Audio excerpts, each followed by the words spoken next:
There you go, everybody. Maybe. You trying to tell me the ding ding's alive? The ding ding is alive. I posted it on Twitter, seldom used device for the Jeff Cameron Show, and I did. I said, ding ding, just a quiet little ding.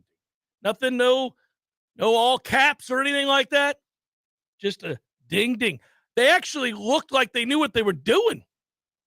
What I mean by that, it's not a veiled shot at the coaching staff. It's like they're healthy and they've played together and there's symmetry and they've incorporated Baba and the things just kind of all look like they meant to be. It's like, okay, you know what I'm doing and I know what you're doing and this guy's going to rotate over. Okay, we got a little something.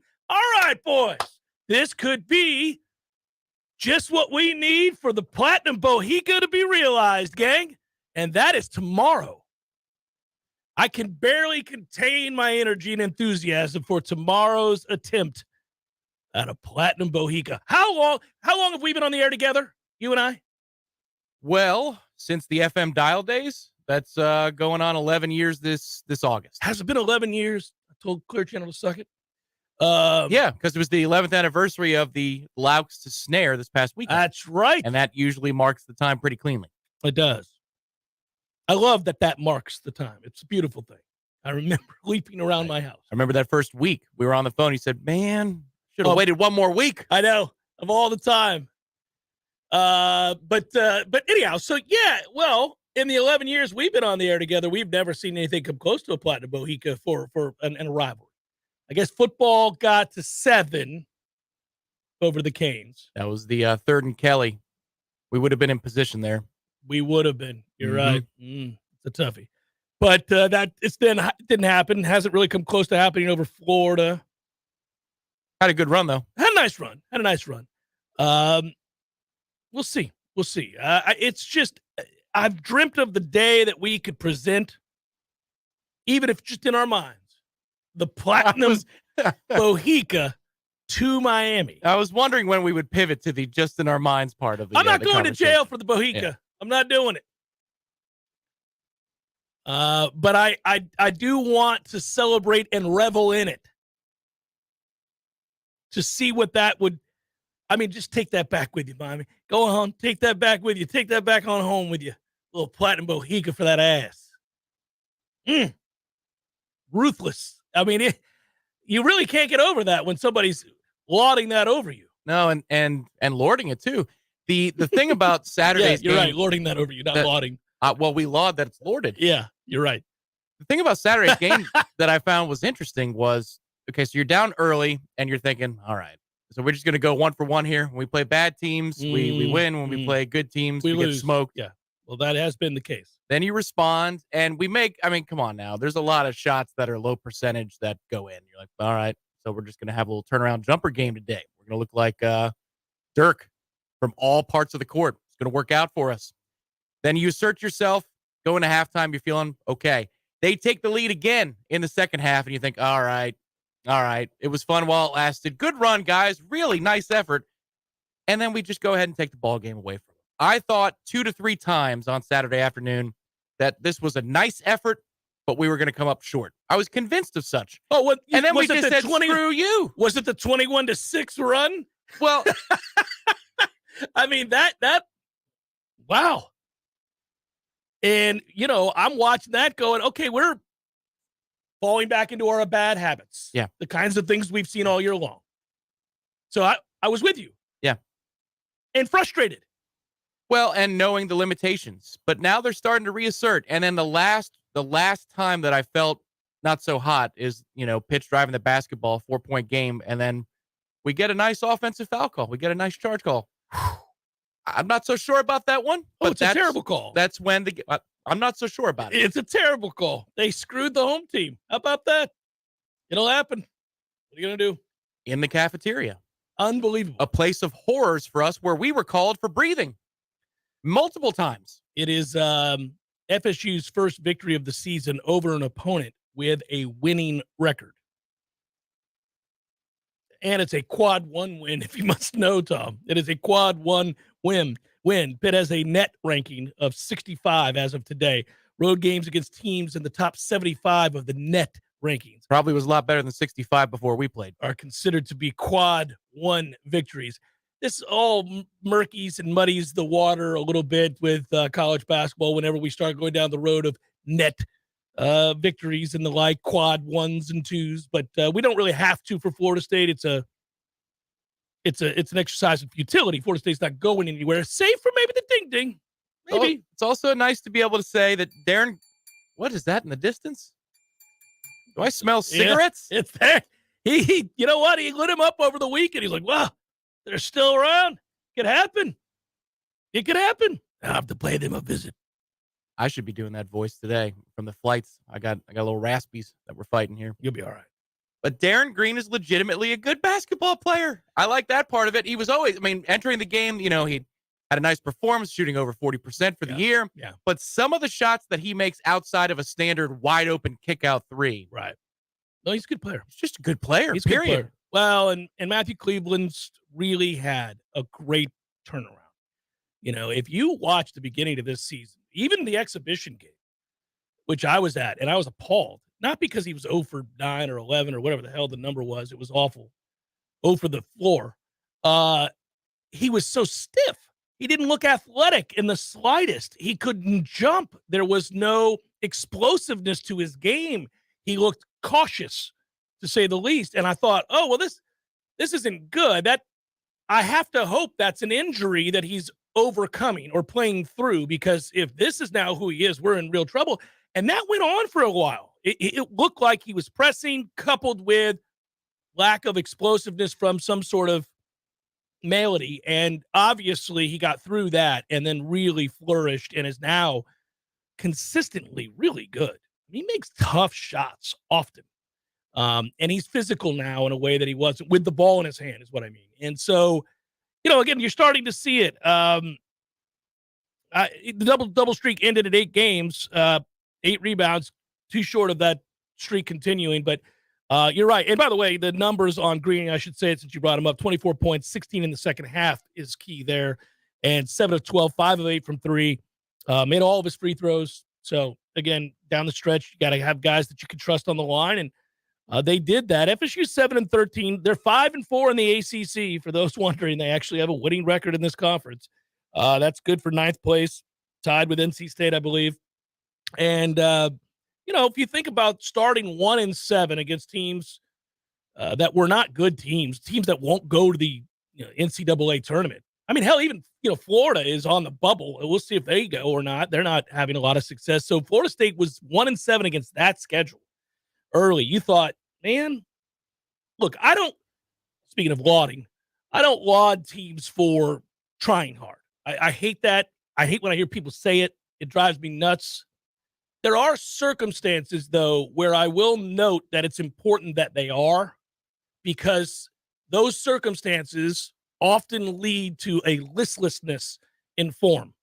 If you're a football team, for example, that has national championship expectations, and we know what that's like at Florida State, especially in the 90s, where year in and year out, you knew you were going to play maybe 2 games that were going to dictate terms.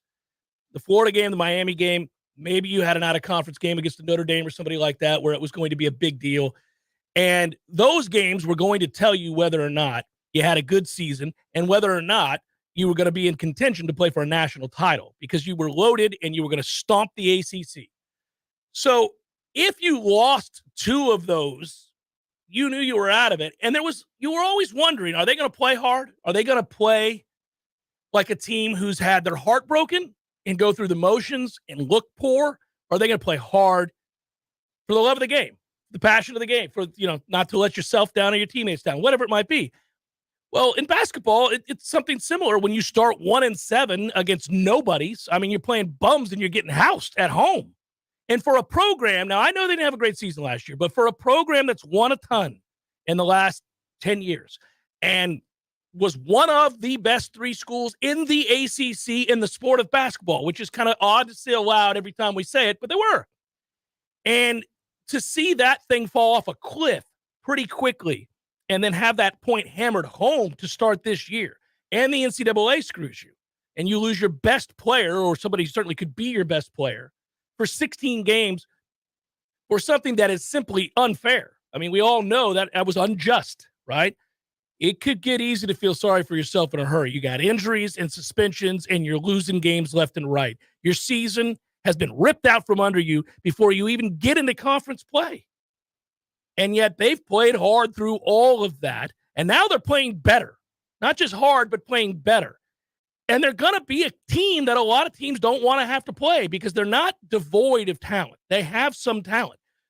Now that talent's playing together more consistently for longer stretches at a time, the fact that they are, I mean, look, they played pretty solid defense in this game against Pitt. And Pitt can score this year. Pitt can really shoot it. They're good from three. That's been a bugaboo of ours, obviously. But they are impacting the game now defensively in a way they weren't earlier this year as well. See how they play tomorrow. I mean, that's a good Miami team coming off a tough loss against Duke. And it'll be interesting to see. That game was a good game at Cameron, by the way. I watched a lot of that. You did? I did. All right, you found one. I've been getting back into it a little bit, Tom. You have to, especially if this team's going to play a little bit better. Oh, it's amazing. It's amazing how much better the sport is if we start to play some good games. Sport's not great. Sport's lacking. It's down on my list of things to get excited about. But I am a responsible sports talk show host who's going to pay attention to what the hell's happening, the things that others, like listeners, care about. Yeah, yesterday I had a choice between Indiana, Michigan State on the plane or Arsenal in the Premier League. You went with Arsenal. And Man U, and that game was awesome. Yeah. But even if it wasn't awesome, you would have gone with that. I would have gone with that. You would have gone with minor league hockey over. Absolutely. Michigan State and Indiana. Yes. Have you seen Adirondack this year? I'm just saying, you might have gone with lots of things. Pickleball might have been, a little pickleball. Hey, babe, what do you think? Fastest growing sport in America. There you go. You probably would have chosen many other things, but not tomorrow. No. Not tomorrow as we strive for the Platinum Bohica. If this season is to get kind of squirrely in a good way, this is the week that it happens. This is the week. Miami at home and then Clemson on Saturday. Two ranked foes. We'll see where they ranked now after Miami slips and falls this weekend. But two ranked foes entering the pollsters' choices this week. Two chances for really good wins. You would, at that point, if you sweep the week, be 7-4 in conference. And now you're starting to make a case to the committee that says, look, we didn't have our guys. We didn't have our dudes. We needed our guys. I got no Dukes. Yeah. This team's fate is in your hands, committee. All right. So I'm going to do this for Tom. Not you, but Buffalo Tom. Just a hug, buddy. Nobody takes it harder than you, and that is a toughie at home. By you, I mean the Bills Nation in general? Yeah. My goodness. That's a toughie. And, I don't know how he deals with losses. I know how I deal with losses when I have high expectations. And I'll just say this, and we'll go through the games. And I'll return to this one, but I'll open with this part of it. I don't mind. I can deal with losses if they are significant, as in we were summarily dismissed. We were not the better team. There's no argument that can be made. It wasn't an evenly played game, and our guy missed an extra point. Something like that is tough to stomach. Bills got their ass beat. The Bills got their ass beat. And that is easier to take. Now, you can be frustrated. Bills had a ton of injuries. We know that on the defensive line. That's a real problem for them, and they got run on in this game, and so it showed up at the wrong time. The back end of that secondary has been riddled with injury and tragedy. That got exploited as well. Really, the things that you would worry about going into a playoff game against a stone-cold killer at quarterback got exposed. And my hero, Joe Burrow, is heroing yet again, and now that's a hard game to pick on a Monday. That's a hard game to pick right now, because if Patrick Mahomes can't run around and create the space that he does to every single time find Travis Kelce wide the hell open, streaking in the middle of the field yet again, then they've got a problem.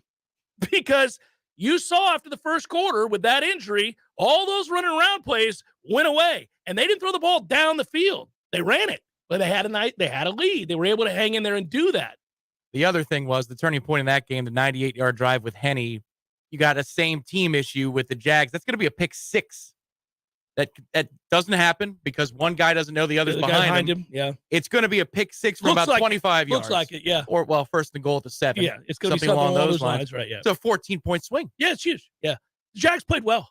They did. The Jags have heart. That's a fun team. I got to admit it to you, Butts fans. You got a likable bunch. You got a likable bunch there. I like that team, and I like where they're headed. You're going to have to hold it down, you and the Dolphins, because the Bucs ain't going to be here to do it. And Peterson was this close to going to another stratosphere. He's already won a Super Bowl over Brady and he's a high-powered offense. He's a great coach. With Nick Foles, yeah, this would have been yet another. He's a great coach. Yeah. It's that the Jags had nothing to be ashamed of. They played well. By the way, that's also your best uniform combination. Do not go away from that. That is by far your best. That's what you wear. Stop with all the other nonsense. That's what you wear right there. You know, I'm big on this. It matters. The black and the white looks great on you. That's what you wear. Now just change the stupid logo on your helmet and we'll all be good. So if you look at the futures for the Super Bowl today, they're all packed in very tightly. It's like minus plus 265 to plus 300, I think, for the 49ers, 3-1. I agree. The Mahomes injury, that doesn't heal quickly. That's a high ankle sprain. He's got a problem, man. That opens up the entire field because Cincinnati still has issues with protection, and that would carry even if they were to win the AFC against like a San Francisco defensive front. Yikes. It's going to be a fun game. That's a poor matchup. So, and Philadelphia, obviously, I was at a New York Giants bar. That never got off the ground, did it? So, and Philly looks like themselves. This thing's wide open now. Last week we were saying it felt like the AFC representative was going to carry it. It's great. No longer. And the Eagles, I got a lot on that too, because that looks more like the Eagles we saw earlier this year, and they're back to running the ball, being very, very physical. And yes, it wasn't Daniel Jones. It was the Vikings defense, which I laughed at all year long. And now we're like, now you played a real defense. You look like Daniel Jones again. Or like Danny Penny's. It was, woo. You know how many yards? We know they had 0 points at the half. You know how many yards the Giants had at the half? 43. Good guess. 64. 64. You're like pumped up for the big playoff game. We got 64 yards, guys. We got 64 yards. It's a toughie. It's Jeff Cameron Show, 93.3 Real Talk Radio, Warchant TV.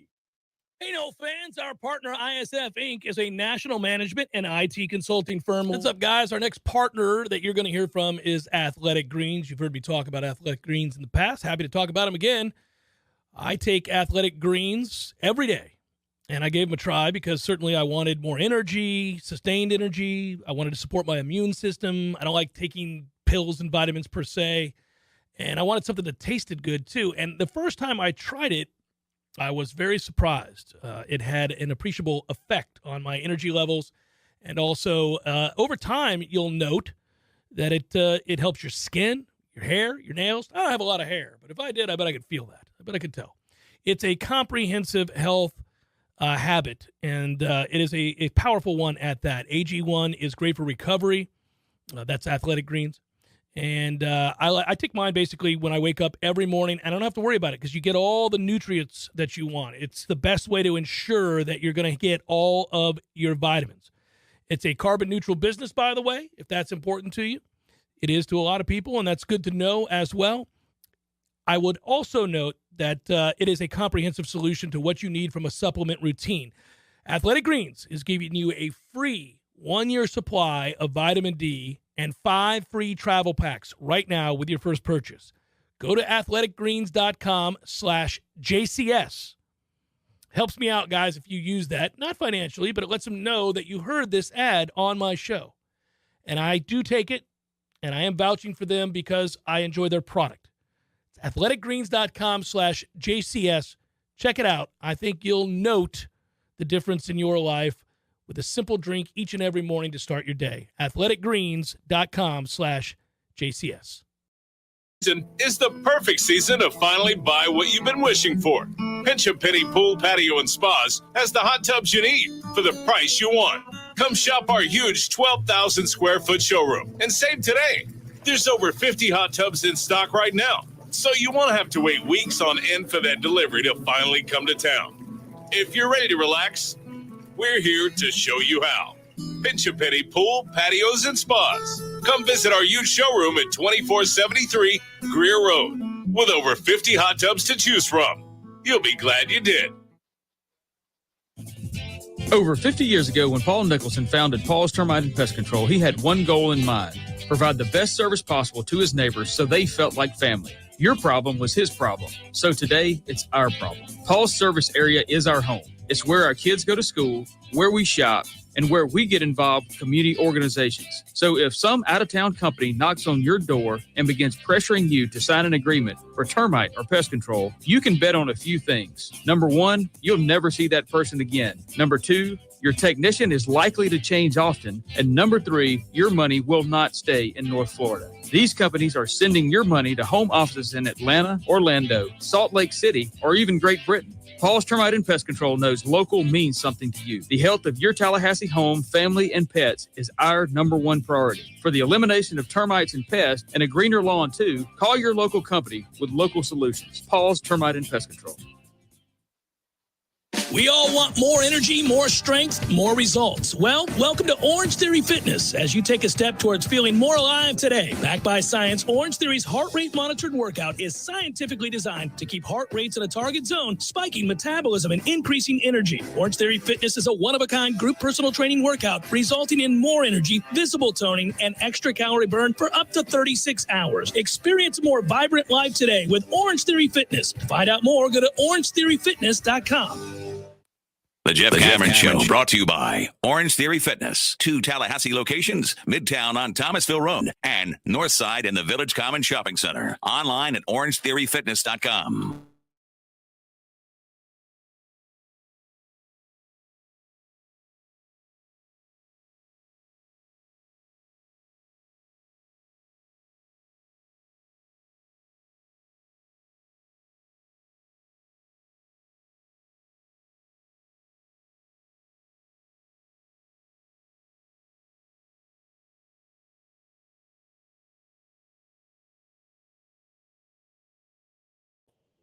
Yeah, and we were. We were in the midst of it, in fact. And I was complimenting the Jags for their effort. I just want to point out this was a good weekend for Knowles yet again. Man, Noddy was all over the place in that game for the Chiefs, still playing well. And yes, I smile every time I see him. Noddy to the Knowles brings me back. That was a violent sack, too. He is still a really good player for a great franchise. He's done really well for himself, and we loved him here. Would you have – now, he's a guy you could have projected to play in the league, certainly. I don't know that we would have projected Josh Sweat to be doing what he's doing with the Eagles. Now, I liked Josh Sweat, but you do realize he had 11 sacks this year. He's a really good player. Sack and a half in this game, by the way, and he's picked in the 4th round, 130th pick. Yeah, you would have projected him to have this type of career out of high school because of how heralded he was on the recruiting trail. Back when he was coming out. But then after the career at Florida State, you thought, well, if he can get to his second contract, that'd be good. And he's done more than that. He's excelled. And again, he's a guy for that franchise. I mean, Director Matthews not here, but I'm sure he'll nod. He makes a lot of big plays for them. He's in on a lot of big plays. Oh, Sweat's a good player. There are guys that have a quiet Eagles, 7.5. Josh, yeah. Yeah, there are guys on your team that, like, oh, wow, he has 7.5 sacks or 12 tackles for loss. I don't remember any of them because they're not in situations. Josh will show up now. He got stuck. Josh Sweat got stuck at a tough time. That's the unfortunate aspect. When you look back on Josh Sweat's time here, you're like, yeah, you left in 2018.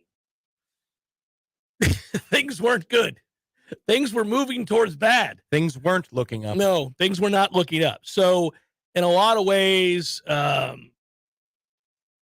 basically, he was in a bad situation. It was an ugly deal. And, but good for him. Good for Josh Sweat. I'm happy for him. He's played well. I'm just noting a couple of Knowles who really showed up.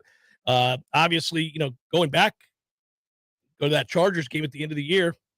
Sante was incredible. No, wasn't his fault. No. So we've seen a lot of the Knowles as of late, and we are sure to see them churned out at a much greater rate moving forward now that the team is actually good again. One more note on Noddy. It's just funny because that particular sack was like a chest plate collision. I don't know that I've ever seen a play quite like that before. Because you're always now dissecting every hit of a quarterback because that's the way you're conditioned to be as a fan. And I thought, man, that looks violent. Are they going to find a way to assess 15? And then you realize that's just like, boom. Yeah. No, I hit him with the peck. Let's hope the league has had a conversation once again with the officials. We're in the playoffs, baby. You got to let people decide games now. I mean, there's livelihoods on the line and all that. Let the players decide the game. Stop with the nonsense. We just saw it. That game with what was the game that I was so angry about? The Giants Vikings. What was that? I can't remember which one. No, there was a sack at the end that was ridiculous, and they called roughing, and it was all he did was toss him over, and it was no, I think it was Giants Vikings. It was absurd. And I'm like, what are we doing here? Bottom line is, in the offseason, I hope they get this right. They got to stop. I mean, it's football. It's football. It's a violent game. Everybody knows it. We got it. It's violent. I get what you're trying to take out. That's got to stop. I thought of you this weekend because something else stood out in all of the games at various points. Sometimes at the end of a half where it didn't seem so critical. Other times at the end of a game where it is quite critical. It is remarkable to me that in a league in which you have, I would say inarguably, the best coaches in the world at a particular sport, right? So football, these are the coaches that have made their way through peewee, high school, college, all the way up to the pros. These guys have had to prove their mettle all the way, right? So their acumen for the game, their understanding of football on the fly in milliseconds, understanding what they're seeing, adjusting accordingly on the next play. Let's go, right? That in a league where millions of dollars are spent by organizations to vet analytics and to know what you are, right? What are you as a team? What are you playing towards? For example, the Giants this year were the 21st team in DVOA. The Eagles were the third. Had the Eagles not missed their quarterback for a few games, they might have been second or first. So that game kind of played out the way that those numbers suggested they should. And you can get into run game DVOA, you can get into pass game, all those things, right? So these numbers and the way to analyze quarterbacks and running backs and offensive lines and every element of the game has never been greater. And we as fans have access to it. And yet it's the simplicity, seemingly the simplicity that is lost. And that is, how does no head coach understand how to clock manage? Why do I see it in every single game? I mean, I remain astonished how frequently supposedly the most brilliant head coaches or coaches in general in all the land botch, not just kind of screw it up like, I could have saved 7 seconds there. Oh, should have been thinking about this play on the tail end of that one because you've got a 2-minute warning coming. You know, like that can happen in the heat of a moment. I'll forgive some of the minutia. Glaring mistakes, obvious answers to the clock, to down distance situations are blown in every single football game. It is unreal how frequently it happens. It's something that I'm passionate about. I know. That's why I thought of you. And it's something, well, I mean, look, you, myself, and our pal Corey Clark, our colleague at Warchant, could start a firm. Yes, we could. We could start a firm and then just sell our services, 85 to 100. Well, you know what? No, it's more expensive because apparently it's rare. $1.5 million. And I got you. Yeah. I'll be the guy. I will even wear a Flava Flav clock around my neck, which would be freaking awesome. That this is my job. I'm the clock guy. Because we can discuss this for 85% of the game. What we need to do with the amount of timeouts we have and when we need to use them. When the heat of the moment strikes, you are not prepared with all the stoppages in a football game. You should be talking about this in the fourth quarter with 8.5 minutes to go. Have we needed to use a timeout for an emergency purpose? No? Good. We've got all three. All right. If it's one score here, if it's not one score, yes, you can here's do all where this. We go. You can prove your worth in a private meeting. That's fine. But the bottom line is this. This is where it's most worth coaches to me. What I'm saying is they're not preparing on the fly. It happens in the baseball dugout's the most prepared place in the world. It is. You're managing against the worst case scenario. Always. If it's Kyle Shanahan who makes a mistake, I give him more leeway. Not because he's good at offensive coordinating, but because he's coordinating the offense. He's doing all of the things. If you're a CEO head coach, this should be a discussion that should be always have. You should always get it right. They have coaches for everything. How is there not a guy up? I don't need him down on the field. Go ahead, put his ass up there. It's all he's going to be doing is thinking about down, distance, time, score. Got it. Timeouts, need it. Got it. How obvious is it? I mean, there were so many moments this weekend, and these are the best teams in football. So many moments where I'm going, what are you doing? What are you doing? There's got to be a guy in your ear going, my man, we need to use the timeout here. It's going to give us the maximum amount of time to get the ball back. If we call time before the 2-minute warning, call the timeout. Like, I don't understand. Right. They never get that right. No, and Greg Olson was all over it in the San Francisco-Dallas game. Oh, before the punt? Before the punt. 40 seconds. Right. And you know what? Here's the other thing you need to say. If nobody's listening to you, you need to run up to McCarthy, slap him in the belly at 2:10 and say, call a timeout now. You're better off at this point. You've already blown it. Let's try and keep more stuff on the other side of the two. Burn one. Trust me, you're going to get 5 seconds out of it. It was nuts, though. And that one's easy, but it happened in every game this weekend at different points. And I'm just sitting there going, fellas, this isn't hard, man. This isn't hard. There are millions of American males all over the country sitting on their couch watching these games going, they need to use the timeout. Somebody's sitting there with an ice cold beer in their hand next to their buddy with an ice cold beer in his hand, and they're just casually watching two teams they don't even care about. They just love the game of football like us. And it matters to us that it be played correctly. And we're watching the game, and we're like, yep, well, you're not going to let all 40 seconds run off here, are you? No, you got to call a timeout. Then your friend's going to go, yeah, they got to call a timeout. What are they doing? What are they doing? And then gradually the intensity of your concern is raised as you sip the. They're still not going to call a timeout. Look at these dumbasses. And then your friend's going, yep, see it every week. In 9 cases out of 10, the earlier you can call the timeout, the better to create more chances. I mean, we have analytics on 4th and 4 from the 37, but we can't learn about timeouts because that's more precious. The clock at the end of the game, if you need time, is more precious than anything.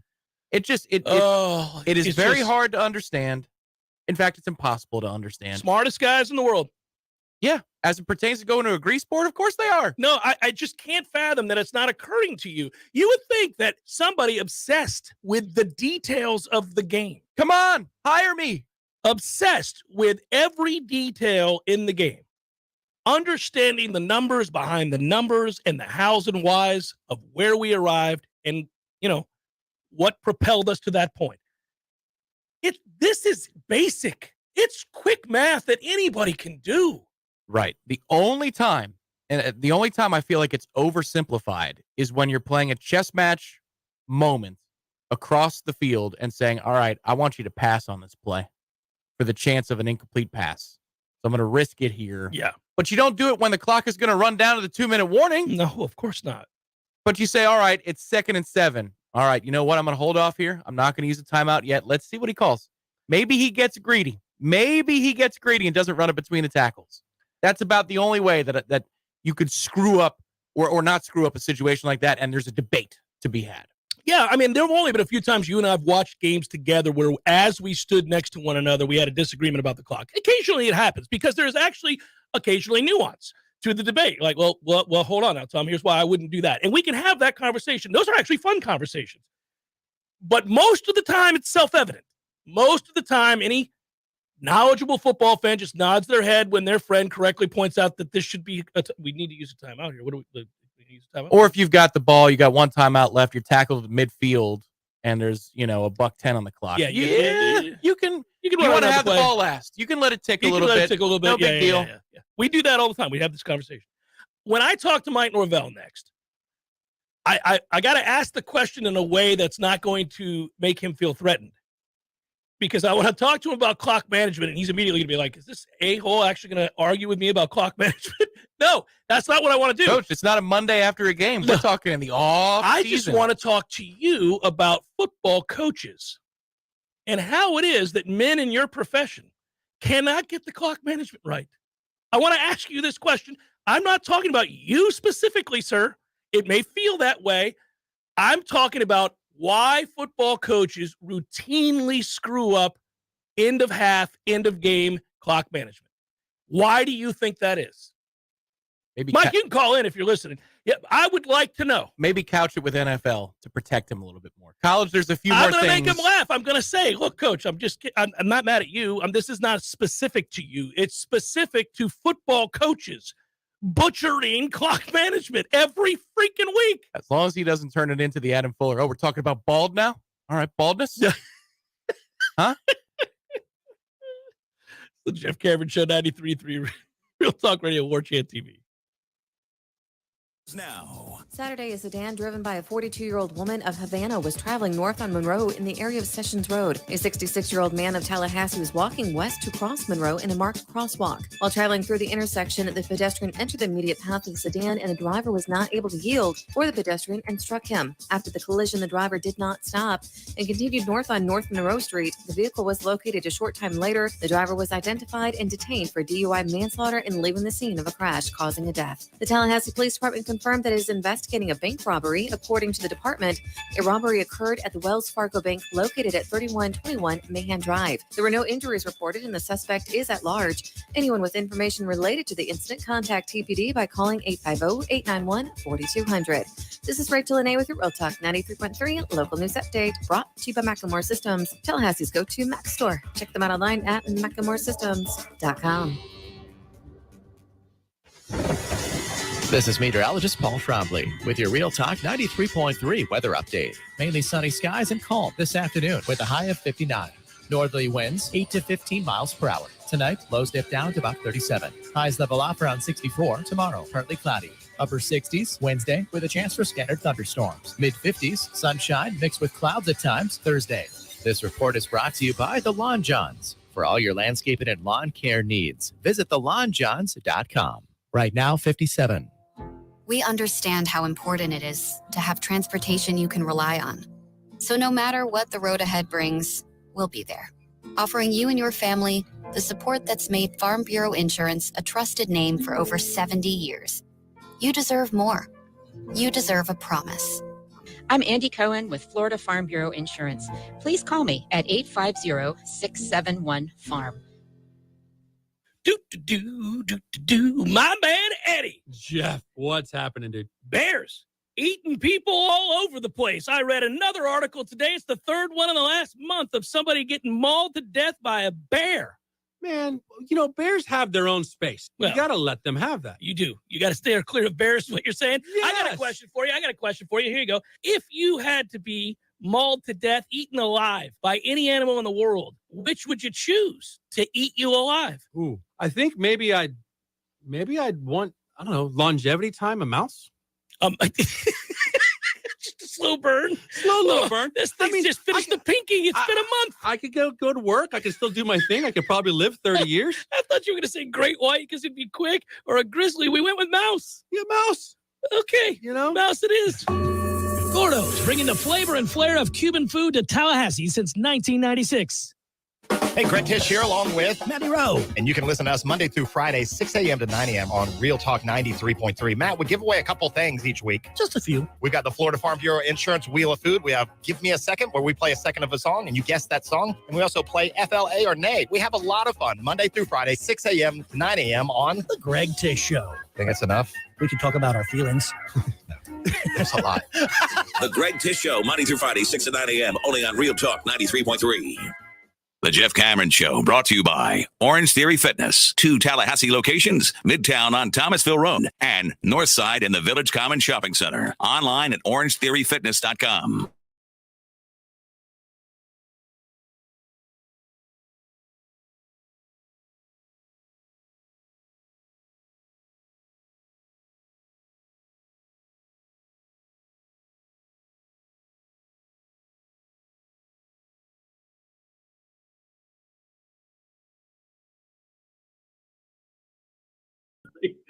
Oh, man. Down. I do like, we asked this question. I think when we were at the old place, we were asking the questions about quarterbacks in the future. And we knew we were at the end of the era. We probably thought Brady was going to retire long before all of this happened. But, you were watching 3 or 4 of the greats get out of the game. And we were trying to identify where the NFL was going and you are the fresh face of the position, and you've really had incredible players emerge, whether that is Patrick Mahomes, Josh Allen, and obviously Joe Burrow. And the one that I think none of us would have guessed, Jalen Hurts. And, I think when I was talking about that Eagles game, which we're not going to spend a lot of time on that because 38-7 doesn't really require you to spend a lot of time on it. But I would say this, I thought the good news Saturday night beyond the domination for the Eagles as it pertains to trying to win the Super Bowl is that they had 7 designed runs for Jalen Hurts. Well, that tells you all you need to know. His shoulder's fine. I mean, they called 7 designed runs where he has to run the ball and take a hit. And he did so willingly. He wasn't scared to take a shot, ran aggressively. And when that's there, they have a top 2 rushing offense when he's that element. And that changes everything. That game between them and the 49ers is going to be as fun as if you like hard-hitting, well-coached, violent football, you're going to get it with those two. And then, of course, we're all in love. The sexier matchup is Cincinnati and Kansas City. Okay, so on a Monday before the injury reports and all that kind of stuff leaks out, which game do you feel is closer? Not more entertaining, because that's not always the same thing. I think they're both going to be very close. I think the NFL is going to get what it wants. It's going to get lucky. We see this a lot in the league. Think about the Buffalo-Kansas City game a couple years ago. Geez Louise, you may never see a better game. That was insane. And we were talking up those two quarterbacks at the height of their dominance and the apex of their abilities, and then they go out and play that game. We're like, it was literally breathtaking at times, right? So they got that. I think you're going to get it again this weekend.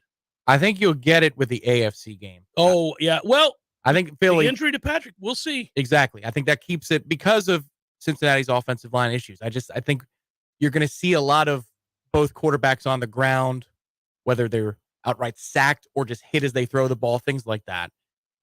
I think San Francisco has to be careful. They got to be careful. If you let Philly get out in front, you're not built to run them down.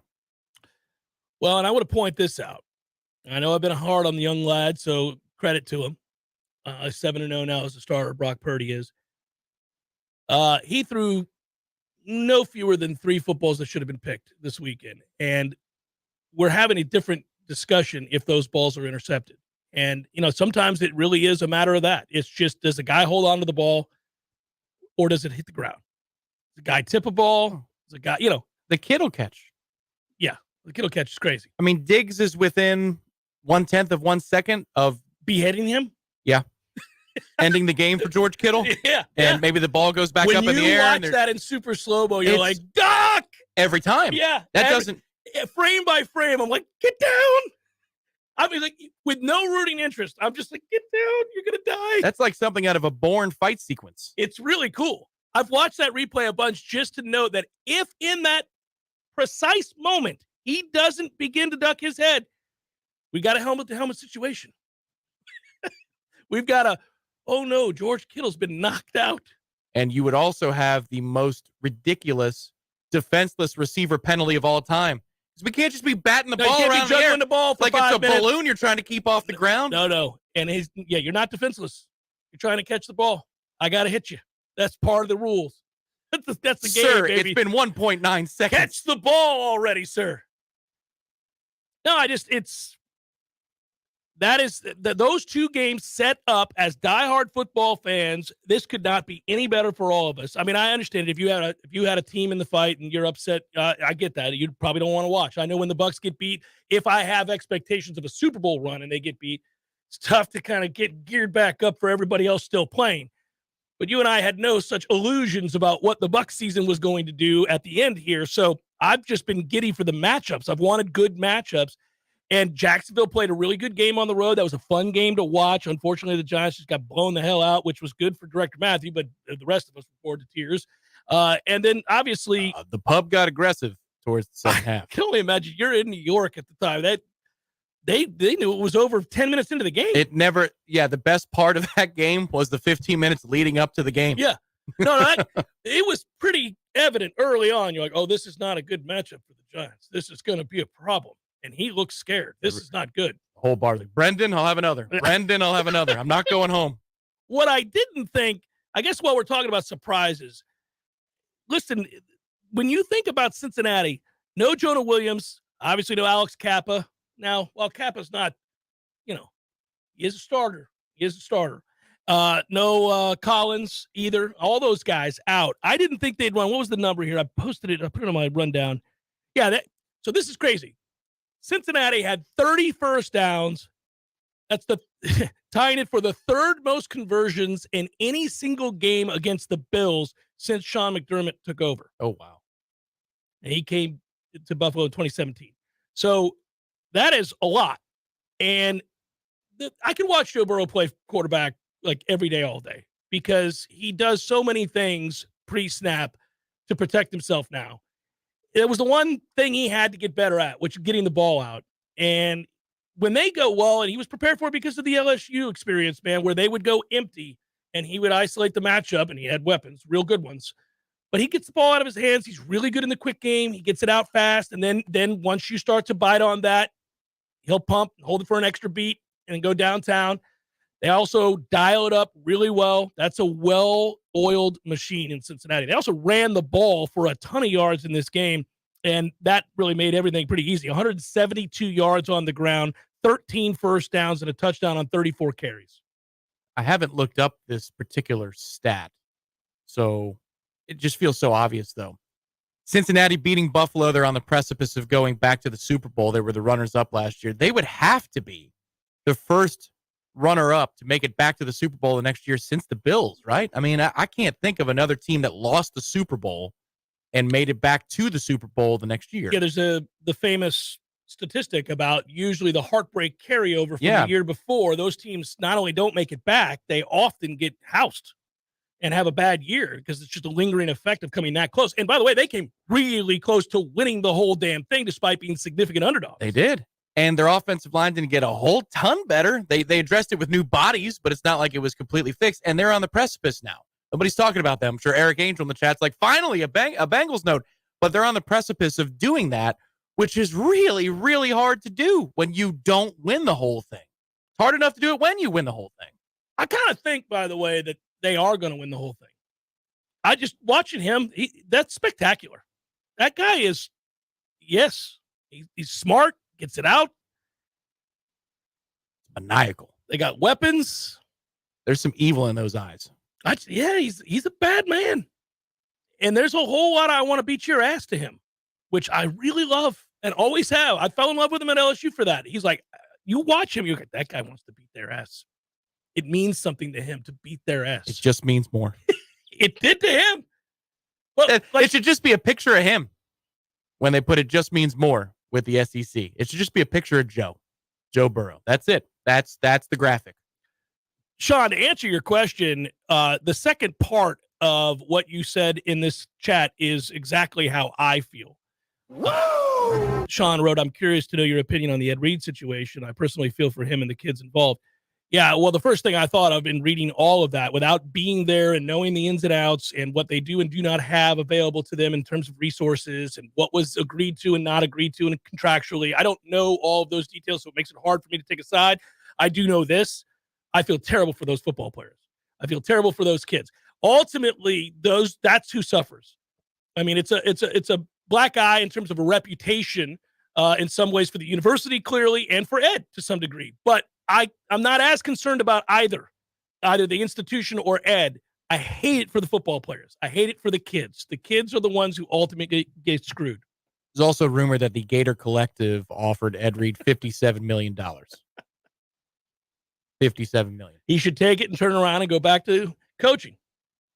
That situation's ugly and sad. And I just, again, when I read that story yesterday morning, I thought these kids that committed to play football there and are excited to do so and work hard and prideful. I mean, that's not good, man. What an ugly, sad situation. Hour number 2, forthcoming. Jeff Cameron Show, 93.3 Real Talk Radio and Warchant TV.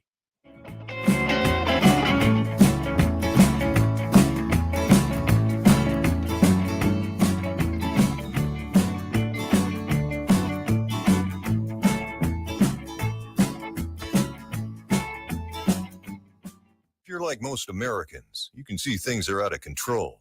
Global problems have local consequences, too many of them. And if the next news headline spins us into chaos, you better be ready. Grocery store supply chains are only as strong as their weakest link. Don't wait for them to break. Today is the day to secure emergency food for everyone in your family. My Patriot Supply is America's largest preparedness company. Our specially packaged and delicious food stays fresh for up to 25 years in storage. It'll be there when you need it. Go to mypatriotsupply.com and pick up several emergency food kits. There are a dozen different sizes that average over 2,000 calories per day. As we all know, calories equals energy equals survival. And as you'd expect from a true preparedness company, our food kits are in stock and ship quickly. Those who know what's coming are preparing today. Go to mypatriotsupply.com. mypatriotsupply.com. Hey everybody, the perfect fireplace makes your house a home. How's your fireplace looking? Not too well? Hearth and Patio can help you with that. Actually, Hearth and Patio can help you with anything fire. Give my friends a call at Hearth and Patio. If you need new fireplace upgrade, fireplace repair, you need custom outdoor kitchen, grills, or an amazing fireplace for your backyard. 850-727-4282. That's 850-727-4282. Or you can visit them online at hearthpatiotallahassee.com. Hearth Patio Tallahassee. They keep the home fires burning. If it's happening in the capital city, you'll hear it first on Real Talk 93.3 WVFD, Gretna, Tallahassee. Give your business a facelift with a modern, consistent, creative brand overhaul from Curiosity Marketing Group. These days, it's not enough for your business just to have a standard website or a Google listing to reach your customers. Your business needs to stand out with eye-popping branding, modern web development, and strong marketing. And it takes a team to pull it all together. Words and websites matter. At Curiosity, we make the most of yours. Find out more at curiositymg.com. I used to fight almost on a daily basis working on my business website. I'm a pretty smart guy, but I could never get it to function the way I needed it to, and I was losing customers because of it. That's when I called Curiosity Marketing. They listened, they understood, we collaborated, and in the end, they delivered beyond my highest expectations. Now, I can barely keep up with the work. They say the future belongs to the curious, and now I'm excited about the future of my business. Find out more at curiositymg.com. There's fun to be had every night at the Corner Pocket. Take home prizes on Trivia Tuesdays and Beer Bingo Thursdays. And kickstart your weekend with Martini Fridays. Plus happy hour runs every weekday and game day specials every time the Noles take the field. Watch all the best games at the Corner Pocket's Vegas Wall, featuring 560 inches of flat screen TV heaven. Oh, really? The best food, the best drinks, and the best place to watch all the games. Tallahassee loves the Corner Pocket. My man Eddie. Jeff, what's happening, dude? Bears eating people all over the place. I read another article today. It's the third one in the last month of somebody getting mauled to death by a bear. Man, bears have their own space. You got to let them have that. You do. You got to stay clear of bears, is what you're saying? Yes. I got a question for you. Here you go. If you had to be mauled to death, eaten alive by any animal in the world, which would you choose to eat you alive? Ooh, I think maybe I'd want, I don't know, longevity time, a mouse. Just a slow burn. Slow burn. This thing just finished the pinking. It's been a month. I could go to work. I could still do my thing. I could probably live 30 years. I thought you were going to say great white because it'd be quick, or a grizzly. We went with mouse. Yeah, mouse. Okay. Mouse it is. Gordo's, bringing the flavor and flair of Cuban food to Tallahassee since 1996. Coming up next, more of the Jeff Cameron Show. Live and local on Real Talk 93.3 WVFD, Gretna, Tallahassee. The latest betting odds and line movements from Vegas. This is your action update. Now here are your latest lines from our guys in the desert. The number one seed of the AFC, the Kansas City Chiefs, hosting the Jacksonville Jaguars at Arrowhead Stadium tomorrow. Kansas City, the 9-point favorite with a total of 53. Rushing prop bet on the board for Travis Etienne, over under 71.5 rushing yards. Trevor Lawrence passing prop bet, 242.5 shaded to the over, and 1.5 touchdown tosses shaded to the over, minus 130. Patrick Mahomes passing prop bet, 310.5 passing yards, 2.5 touchdown tosses shaded to the under, minus 130. Chiefs laying 9 against the Jaguars tomorrow. Sign up now for your free VSiN subscription at vsin.com/subscribe. For more sports betting news and information, go to vsin.com. Mike Son at Real Talk 93.3. You've got advanced prostate cancer, but you're not waiting around. You want straight talk, the facts about Orgovix.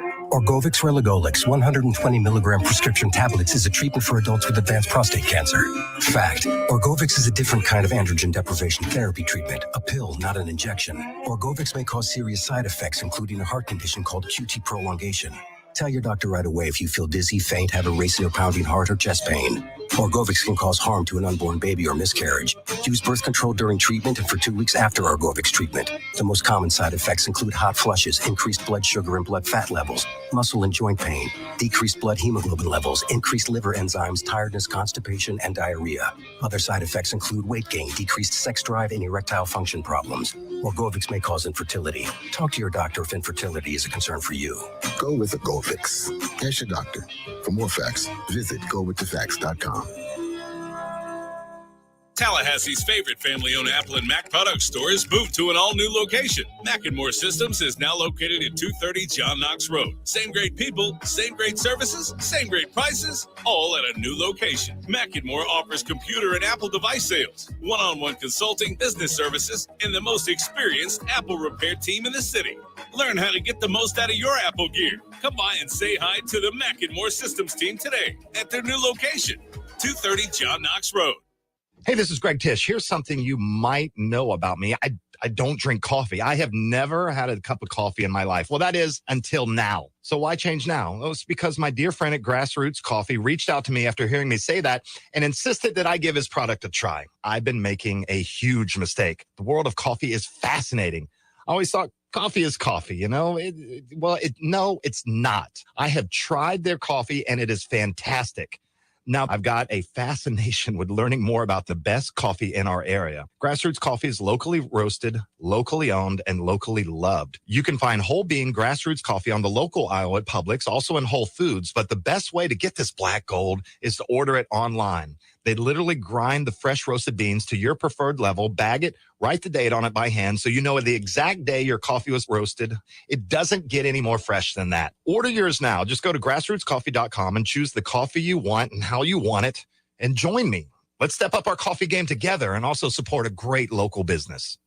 We all want more energy, more strength, more results. Well, welcome to Orange Theory Fitness as you take a step towards feeling more alive today. Backed by science, Orange Theory's heart rate monitored workout is scientifically designed to keep heart rates in a target zone, spiking metabolism and increasing energy. Orange Theory Fitness is a one-of-a-kind group personal training workout resulting in more energy, visible toning, and extra calorie burn for up to 36 hours. Experience a more vibrant life today with Orange Theory Fitness. To find out more, go to orangetheoryfitness.com.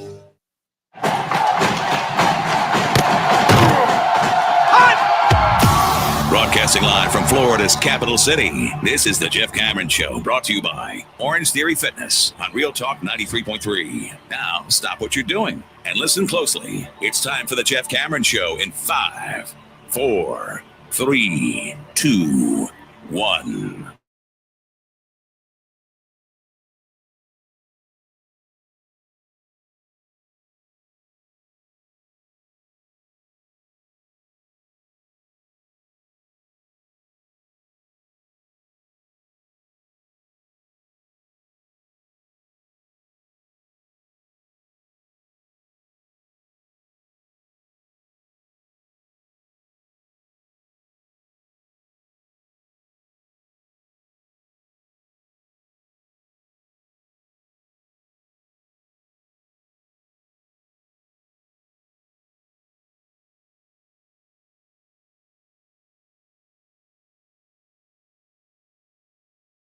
A busy weekend and a good one. I started the show with noting Florida State's victory on the road at Pitt, playing pretty good basketball lately. We'll see if that carries over. They look like there's a lot more synergy and understanding of how to play with the mix of players that they've got back and more consistently on the court. Obviously, the NFL playoffs. Florida State takes on Miami tomorrow in basketball with an opportunity at the Platinum Bohica. And, of course, over the weekend, plenty of recruiting, as our own Michael Langston has had a lot to say about that. Hopefully you're a member of Warchant.com. If not, get signed up now. You're going to want to continue to follow Florida State in the off season, as we call it, because things are picking up on a daily basis. Pretty funny. Little side note here to that end. I always try to gauge, we can see the metrics on our website, what stories do well, what's moving the needle, what isn't, all those kinds of things are ways in which websites like ours monitor what it is you guys are consuming. And that's in a good way. Like, we want to give you more of what you're excited about. But at the same time, I do that in the community. I know you do too. When we go out and meet people or see people grocery shopping, at a restaurant, whatever it might be, the kinds of questions you're being asked usually kind of reveal to you exactly where Florida State fans' heads are at. Emails, conversations. When we were in Orlando doing the show, lots of conversations before the bowl game with guys that live in Tampa or Miami or Orlando or Jacksonville, whatever it might be. And I've seen a real uptick in the number of questions about the caliber of recruit that would be here on Junior Day, the caliber of player that is now interested in Florida State. Kylan Fox, for example, the tight end. You could go through and look at all of Mike's stories. You can go on the message boards there if you're a member and kind of follow the Junior Day insider reports and all those things that he does on the website. It was a very successful weekend yet again, and there are a lot of really good players. And I'm going to give you the big picture here and not get into details in the weeds with specific players necessarily.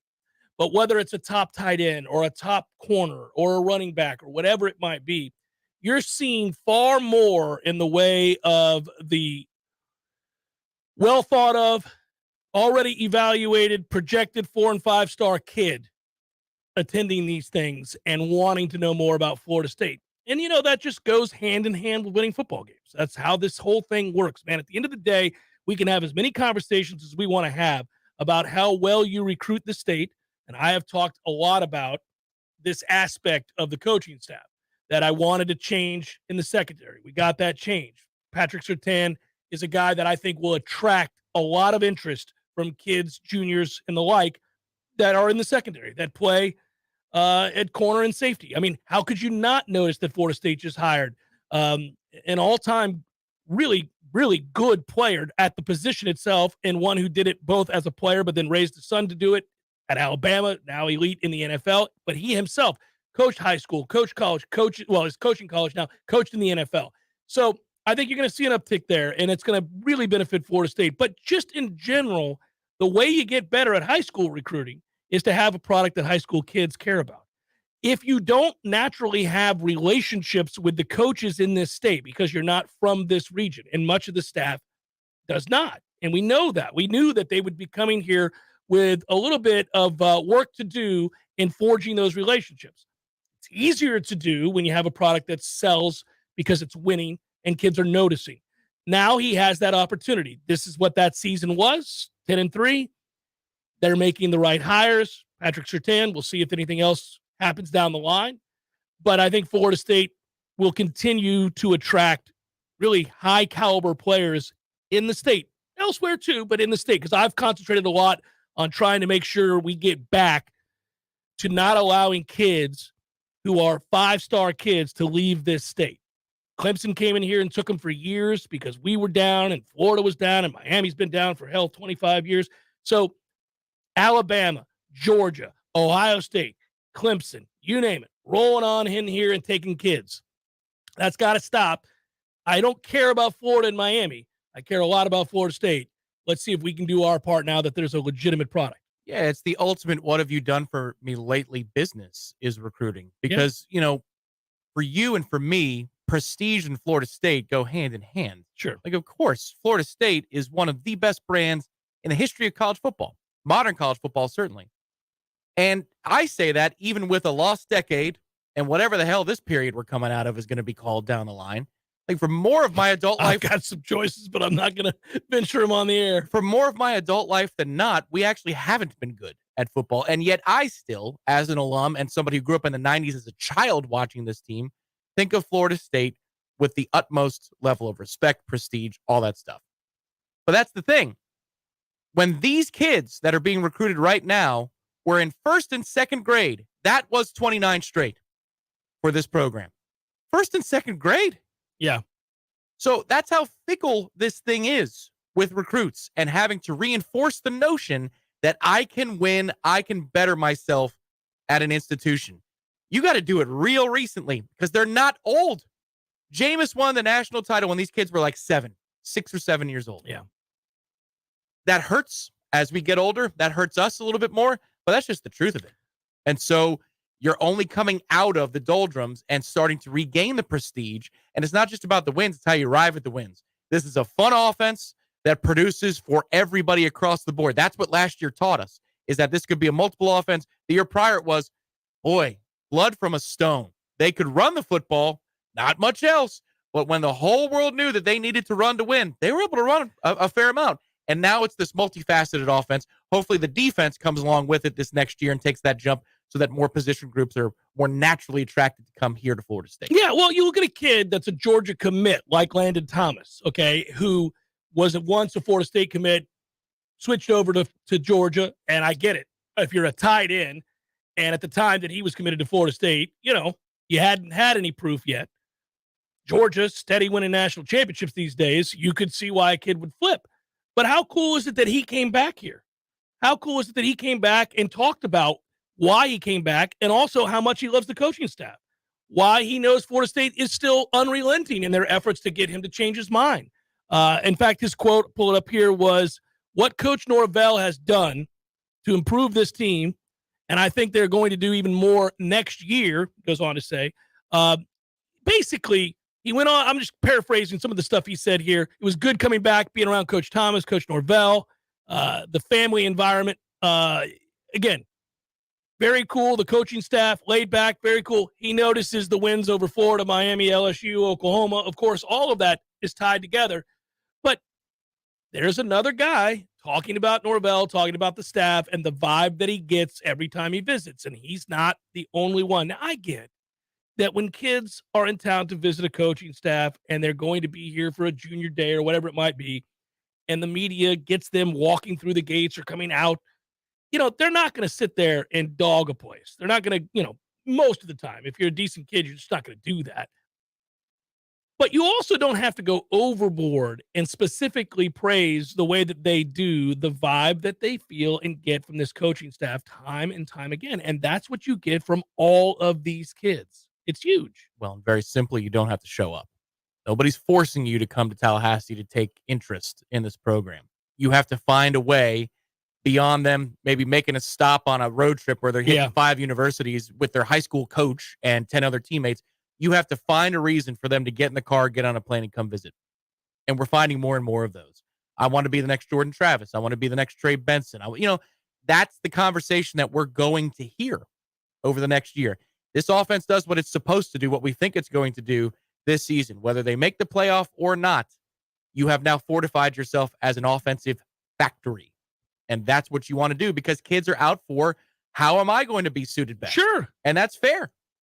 Marry it with the NIL progress, and you have renewed interest from a lot of kids. Not just him, but a lot of the kids. In fact, more quotes from that, from Thomas that I love. And again, you can see why kids would like a head coach like this and why kids would like a staff like this. He says, "I've always had love for FSU. They were always on the back of my mind. I don't know when I'll be back for another visit, but I will be back. They have shown they still care about me and they want me. I'm a priority. The way they get the tight ends the ball in space, also vertically, not just the short passing game. Doesn't matter, according to Coach Norvell." This is how cool is this that he brought this up. Thomas said, he said, "It doesn't matter if I come here or decide to still go to Georgia. He's going to support me no matter what." Well, now, okay. Maybe it has something to do with that it's never over until you transfer kind of thing now. It's never really over. I think that's the right thing to say. I think it's the right thing to maybe even do because you're right. It's never over. You're right. It's never over. All I really care about is, does it feel genuine when he says it? Does that seem real to you? It does him. He brought it up, and he's not the first. So the connection we're talking about on the regular matters, and that happens a lot when these kids come to visit. If you're wondering why there's real momentum, That's also something that I find interesting, just in terms of messaging to a high school player versus a recruit. An active transfer candidate. And that question has been asked of a lot of FSU newcomers, and they've got more of them tomorrow that'll be meeting, I think, in the 11 a.m. hour over there at the stadium. But it's, how different was this process versus your high school recruiting process? For a lot of kids, the answer is nobody offered me out of high school. So this is very different. And then there are still others that were well thought of in their first recruitment. And then here they are the second time. It gets down to business. There's no doubt it gets down to business for a transfer target versus a high school recruit. But I would love to hear what Coach Norvell's thoughts are on how he messages to a 16 and 17-year-old as they're developing in high school versus how he talks to a 21 and 22-year-old. It can't be the same message. I know coaches love to say that, we're the same way no matter what, but they want to hear different things coming out of high school than they do coming out of the transfer portal. And now you're talking to a completely different class of high school kid that is going to be recognized by every major recruiting outlet across the country, not somebody that you think is a developmental prospect that can turn into a good player for you. So that's got to be really tough to juggle, how exactly you communicate to each class of players. Oh, I think the difference is the points of emphasis. So I don't think you change your overriding philosophy. I mean, your philosophy is your philosophy, and you are guided by it, you believe in it, and you stick to it. But your points of emphasis within it can change if you're talking to a 17-year-old or a 21-year-old. And, with a 21-year-old, you have, as you noted, a very different conversation. How does that fit within your overriding philosophy? Well, you would pick those things that matter more to the 21-year-old than the 17-year-old, and reversed for the 17-year-old. So to me, you're still emphasizing your culture, aspects of your culture, just different components. And I think that's where because you don't want to get yourself in trouble changing messages, of philosophy. You can't do that. Like the way you go about your business and the way you create an environment is the same no matter what. What players value within that environment may be very different based on what year they are in school and what they're looking to get out of their football experience. Yeah, you're correct. I'm not talking about changing your their philosophical outlook on what it is to be. Yeah, I just think it's points of emphasis, though. The hard part, because we talk about this a lot too. The hard part is, in fact, there was a video on the channel from a segment that we did last week where you're talking about what it takes to be a healthy NIL organization. You can't have somebody go rogue and overspend and reset the market for the rest of everybody in the collective. Correct. You can't do that. Correct. But then also when it comes to messaging with kids, I get it. The philosophy has to stay the same. But when you're recruiting this class of a high school player, they're going to have more guaranteed money when they get on campus. That's just a fact. So how do you navigate that? Because then there's conversations that have to happen after signing day for this upcoming class with the current roster. Is it going to be as crazy as Miami's conversation about what they're paying kids straight out of high school? No. But that's a tough thing to kind of set the tone for. You almost have to set the tone for it now before it happens. Until rules are put into place unilaterally in which all schools have to abide by the same, whether that's a budget or whatever it might be. You're right. This becomes a real dance, and it's difficult because I think collectives are still learning how to deal with high school kids as well. You don't want to be the clown show that's Florida trying to sign a kid with a rogue booster away from the collective offering $13 million or $9 million. And you don't want to be Ruiz, who's taking pictures with kids before they ever play it down and looks like an idiot on Twitter. You don't want to do any of that stuff. That's easily mocked, and understandably. You want to be buttoned up and professional and treat these kids with respect. And you can't just be about a check. So you have to offer up a lot of things.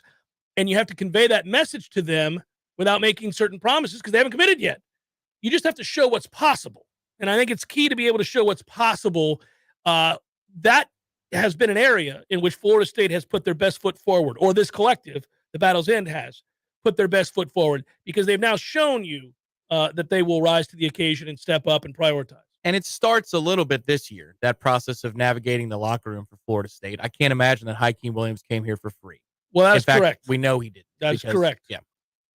But how do you juxtapose that with if he has, by the end of the season, 22 catches for 250 yards, and then we've got somebody like Kentron, who has 40 catches and doubles the production? Oh, this was the argument that I had, or the discussion we had, you and I, about what do you do if you're Miami and you've got a guy that plays for you day in and day out, every day in practice. He's a junior. He had an all ACC camp. Well, they didn't have any good players, but you had an all ACC campaign or something like that.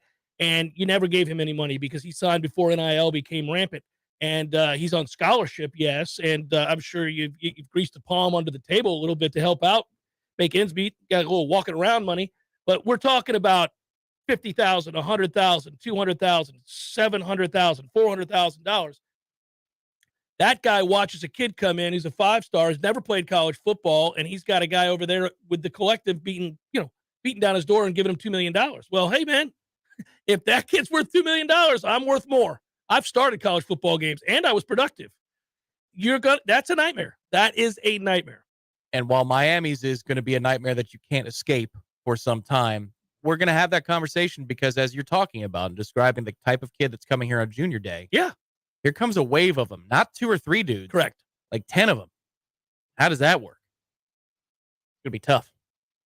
Well, sustainability is an aspect, and I had a long, segment on this last week about collectives, what we're learning, what's important, how collectives are built. But sustainability was a big part of what we spoke about, like how sustainable are these efforts? If you're not organized, we could do the not organized clip, but if you're not organized and you don't have a philosophy and you don't have a way of doing business that is egoless and it has structure, you don't have all of these things, then you're constantly going to see guys resetting the market and doing things that end up shooting them in the foot. It gets them the kid in the interim, but it shoots them in the foot over the long haul. You have to have a plan in place, but they're learning all just like we all are, just like coaches are, universities are. And it's not going to be without some real bumps in the road and problems along the way. You're going to, roster retention turned out to be a big deal for Florida State. They put an emphasis on it because they've got a good group of kids who've gone to war for them. And they've built up a success with each other. They own the locker room. Obviously this is their team, right? Coaches love it when the kids take over the locker room. And they want to play together, and they've had unfinished business. They haven't won the division, let alone the ACC. So they still have unfinished business, and a lot of those guys chose to come back. But you're right, from here, and we're not hoping to turn in the rear view and take a step back and have to do this all over again. You want to sustain success. You want to continue to be upwardly mobile. Yes, it's going to be more problematic. There's by definition, you just know you're going to lose kids when the money is the way that it is now. And the other thing is, just in general, for the entirety of the country in the NIL game, you can't have inducement, right? These are the rules that nobody follows. But you can't have inducement, you can't have pay for play. So these aren't like incentive-laden contracts necessarily, where, hey, for every 10 catches, we'll give you $20,000. I'm sure they are. I'm sure that's for every 10 catches, we'll give you $20,000 is code for you have to be at a petting zoo on Tuesdays.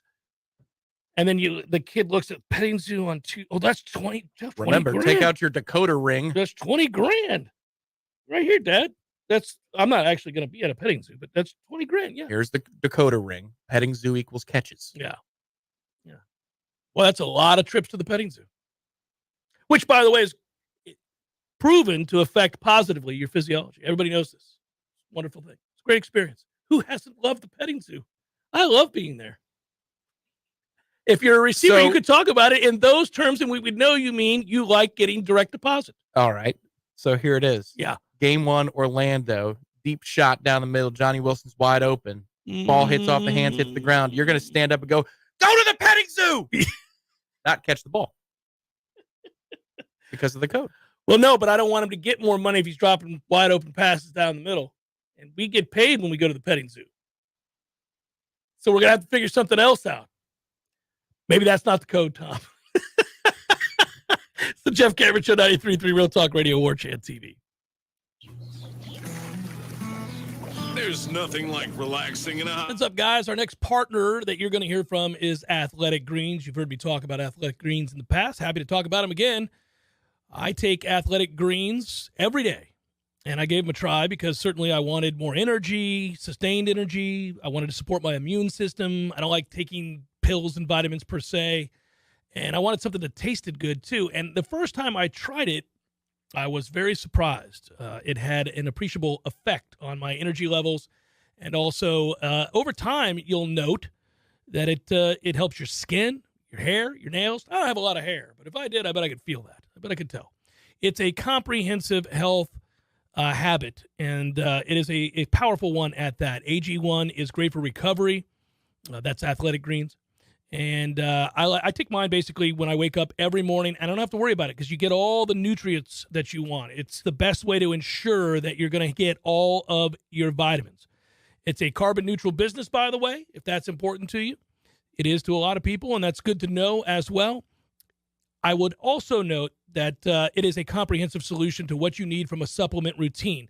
Athletic Greens is giving you a free 1-year supply of vitamin D and 5 free travel packs right now with your first purchase. Go to athleticgreens.com/JCS. Helps me out, guys, if you use that. Not financially, but it lets them know that you heard this ad on my show. And I do take it, and I am vouching for them because I enjoy their product. It's athleticgreens.com/JCS. Check it out. I think you'll note the difference in your life with a simple drink each and every morning to start your day. athleticgreens.com/JCS. FSUHomeLoans.com. Equal housing lender. NMLS number 2270146. Hi, everybody. It's Ed Dean, Florida's #1 statewide radio talk show, now in Tallahassee afternoon drives from 5 to 6 p.m. right here on Real Talk 93.3 FM. Yes, highly entertaining, fast-paced, never boring. We always give you the story behind the story when you catch the Ed Dean radio show. And we are ready to go. Tallahassee daily, 5 to 6 p.m. It's the Ed Dean radio show on Real Talk 93.3 FM, WVFT. This is Ken Wondergem, owner of Gem Mazda of Tallahassee, serving North Florida and South Georgia for over 20 years. And I'm happy to announce that things are finally back to normal at Gem Mazda. Our lot is loaded with brand new Mazdas for the first time in 2 years. So if you've been waiting for the price and selection of new cars to return to normal, the wait is over at Gem Mazda, where we've always provided our customers with the highest quality of service and care. You know Mazda's reputation for efficient, dependable, and affordable vehicles, but you simply must experience the luxurious new lineup of 2023 Mazdas in stock now at Gem Mazda during our New Year's sales event. Get adventurous and connect with nature in a brand new 23 Mazda CX-50 with all-wheel drive. But hurry in while the value of your trade is still high. At Gem Mazda, we take our slogan seriously. No games, no gimmicks, just a gem of a deal. Gem Mazda of Tallahassee, Capitol Circle Northwest, just up from West Tennessee Street, and always open at gemmazda.com. We all want more energy, more strength, more results. Well, welcome to Orange Theory Fitness as you take a step towards feeling more alive today. Backed by science, Orange Theory's heart rate monitored workout is scientifically designed to keep heart rates in a target zone, spiking metabolism and increasing energy. Orange Theory Fitness is a one-of-a-kind group personal training workout resulting in more energy, visible toning, and extra calorie burn for up to 36 hours. Experience a more vibrant life today with Orange Theory Fitness. To find out more, go to orangetheoryfitness.com. Welcome back to the Jeff Cameron Show, sponsored by Legendary Home Loans, a mortgage experience designed around speed, simplicity, and customer service.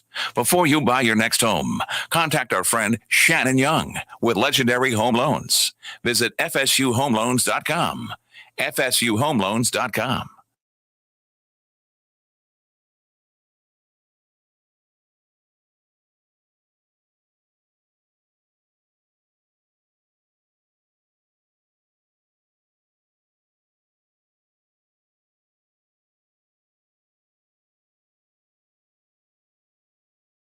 We've been breaking down position groups one by one. My next guest just got done doing one with defensive tackle, what we learned in 2022 and what the future holds.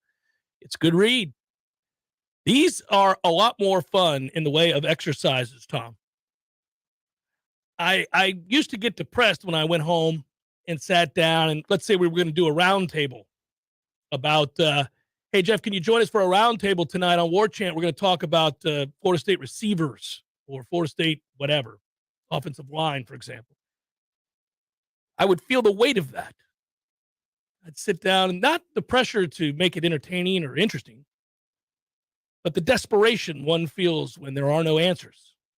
It's a terrible, to be in limbo is awful. To not know, to have no real something to look forward to. It's heartbreaking. But then when you break down aptitude and skill and production, it's a little bit easier. Changes it. Like, I can't wait to get home and talk about it. Like, if I get invited now, I go, oh. Or if Ira posts an article like this, FSU defensive tackle breakdown, I go, oh, well, yes. Don't mind if I do. Let's click on it. Hello, Ira. How the hell are you, brother? I'm good, Jeff. How you doing, man? Better, because we have conversations like this. It's great. Isn't it fun? It's fun for you to do one of these, right? Well, yeah, and this was a good exercise for me because, we look back at last season and, obviously the interior of the defensive line was supposed to be a strength in 2022. We all thought it would be. You have Fabian Lovett, Robert Cooper coming back, and you had some guys that had played in 2021 and thought maybe they could, take a step forward. And then you get into the season and you see Wake Forest and Louisville running it up the gut, and it hurts your heart a little bit. It does. And but when you look back at it, you realize, okay, well, Fabian Lovett got knocked out in the season opener or the second game of the season, and he was out for a long time. And then Robert Cooper, look at Robert Cooper's numbers. We always thought, we assumed he was injured for all season, but when you look at the numbers at the end of the year, it's just stark. He finished the year with 19 tackles. That was his fourth year as a starter. A year before, he had 40 tackles, and he had 19 tackles. So obviously, he wasn't healthy. Fabian Lovett wasn't available for half the season. And then those two guys right behind them that you thought might take a jump, Jared Jackson and Malcolm Ray, really didn't do that. So, on the one hand, you say, okay, we were really wrong about our evaluation about that position going into last year, but also it was kind of the worst case scenario where everything kind of went wrong for that group. Yeah, I believe a healthy Fabian Lovett and a healthy Robert Cooper, would have wreaked havoc. Right. At least in the times they were on the field together, I think they would have. But neither we saw it in the LSU game. That's right. Yeah, and then neither were healthy the rest of the year. I mean, that's the bottom line. They weren't. And you know what? To varying extent, Malcolm Ray wasn't healthy. He was playing hurt for much of the year too, and I think that certainly directly impacted his ability to take a step forward. Luckily, and I know you know this in the article, you do have guys that you feel good about, like Joshua Farmer's really coming on. That's a reason to be excited. I like Daniel Lyons an awful lot. I think he's going to be good, and we've gone through this and talked about what's potentially coming down the pike here. Well, you add Darrell Jackson, who can play. You've seen him; he can play at a high level. Braden Fisk coming in is a big deal. He's a big, huge body, and was one of the better transfers in the portal. So again, and Tafasi's a kid I really like. I've already seen him. I like him a lot. I think he's going to emerge as a good football player. So there's real hope here that can be a much more impactful group next season. Without question. And the thing is, if you obviously, if you have a calamity of injuries like they did last year, then it could be, it could turn out completely different than we expect. But you go into a year where you feel really good about your top 5 defensive tackles, and I feel good about those top 5 defensive tackles. Well, now you're in really good shape, and then you've got in some guys, as you mentioned. Daniel Lyons wouldn't even be in that group, but I think he's got a ton of potential. Mm-hmm. And then even Bishop Thomas and Tafasi and Tavius Woody, who came in as an offensive lineman, moving to defensive tackle, and they signed a freshman as well. So yeah, there's just Odell Higgins has a really good group to work with, and again, a lot of times we evaluate coaches based on how their positions produce. I think Odell Higgins is going to look a lot better in 2023 as a position coach than he might have at times in 2022. Yeah, when I think about what they have, when you go back and look again, I brought Jackson up for a reason. When you watch Miami, they're not any good, but he was. And you're talking about 6'5", 315 pounds. They've got some horses in the middle now that I think are going to be very, very interesting. They're all on the defensive line. Florida State's bigger and deeper. So those guys, when they're in, can go balls to the wall, come out, and they'll be, the rotation sees the floor raised quite a bit. So that next group that comes in will be even just as effective or close to it because they can go all out and know that they can get a breather. So you're going to see all these guys, I think, having to play fewer reps, but with a higher level of intensity on each of those reps. Yeah, I agree. And also, don't you think it's going to give us a more true evaluation maybe of what we've seen at linebacker? Because it's easy for, us to say, okay, well, those linebackers got washed out on that play or they were not very effective in that game. But it's a hell of a challenge when you're playing inside linebacker and you don't have much happening at defensive tackle. Sure. So now I think, you see Kalen DeLoach is a guy who needs to be able to run free. And if you've got very good defensive tackles, now all of a sudden Kalen DeLoach looks like a much better player. Tatum Bethune, I like it a lot as a linebacker, but I thought there were times last season where he ended up guessing because he couldn't figure out where to be because he couldn't. The offensive line was just on him. And so now I think you're going to see those guys have a better opportunity to make plays. And if they upgrade that position, through the portal, there's still a possibility they may do that. But I think it helps those guys immensely. And we thought, again, going back to last season, what we thought going into this year, and this was kind of this whole exercise position by position is, okay, what did we think coming into the year? What did we actually see? And now what's going to happen in the future? I thought they were going to be really strong up the middle because they'd improved at linebacker and because of what they had as those starting defensive tackles. But not having those guys healthy up front really changed everything and really changed the complexion of the whole defense. Well, and it's a reason to be excited. We talk often about how excited everybody is because of the steps forward the program has taken, but I think it's realistic now to expect that the linebackers will play better because they're not covered. They're not covered up. They have opportunities because the defensive line in front of them is covering up the offensive line and to really run. And I also think that we're seeing an upgrade and some talent there, better depth.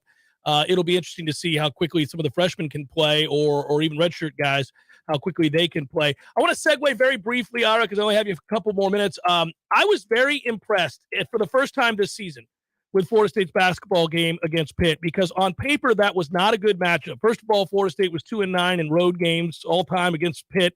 Not good. This year's Pitt team goes like 8 to 10 deep. They could really shoot the three. And, you're thinking, okay, well, this isn't going to go well. And the next thing you know, it's 15-5 Pitt with 14 minutes to play in the first half. And I'm ready to change the channel and not watch anymore because I've seen this team play all season, and it's disgusting. But Darren Green Jr. lights it up. Slowly we start to see the others, assert themselves.